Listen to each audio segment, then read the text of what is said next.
আসসালামু আলাইকুম এভরিওয়ান। তো সাম্প্রতিক সময়ে আমাদের টেলিগ্রামে যে সমস্যাটা হয়, যারা নতুন টেলিগ্রাম ইউজার, যখন আপনারা টেলিগ্রামে কোনো গ্রুপে বা চ্যানেলে কলে আসেন, আপনারা আনমিউটে টাচ করলে আপনারা কথা বলতে পারেন না। ঠিক আছে? তো আনমিউটে টাচ করলে কিরকম লেখা আসে দেখেন, যখন আপনি এখানে টাচ করবেন কথা বলার জন্য, তো সেটিংস নামে একটা অপশন চলে আসবে। তো দেখেন আমার এখানে সেটিংস নামে একটা অপশন কিন্তু চলে আসছে। তো কি করবেন, এখানে সেটিংসে টাচ করে দিবেন। তো সেটিংসে টাচ করলে কি হবে, আপনাকে সরাসরি আপনার অ্যাপস এর ভিতরে নিয়ে চলে যাবে। তো আমি সেটিংসে টাচ করলাম দেখেন। তো টাচ করার পর আপনার এখানে একটা পারমিশন চাবে, অ্যাপস পারমিশন নামে একটা অপশন চলে আসবে। আপনি কি করবেন, এই পারমিশনে টাচ করে দিবেন। ঠিক আছে? তো অ্যাপস পারমিশনে টাচ করার পর আপনার এখানে মাইক্রোফোন অথবা স্পিকার নামে একটা অপশন পেয়ে যাবেন।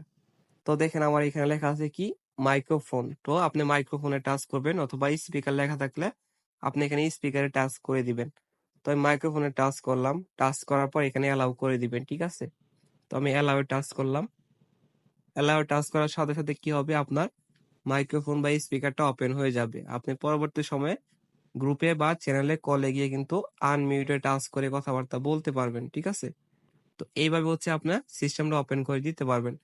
তো দেখেন এখন যদি আমি এখানে আনমিউটে টাচ করি, এই আনমিউটে টাচ করে আমি কিন্তু কথাবার্তা বলতে পারবো, মাইকটা কিন্তু আমার ওপেন হয়ে যাবে। তো দেখেন আমি এখানে টাচ করলাম, এই টাচ করে কিন্তু কথাবার্তা বলতে পারতেছি। দেখছেন আমার এখানে কিন্তু একটা সবুজ কালার অপশন চলে আসছে। তো এইভাবে হচ্ছে আপনি টেলিগ্রামে আনমিউট হয়ে কথাবার্তা বলতে পারবেন।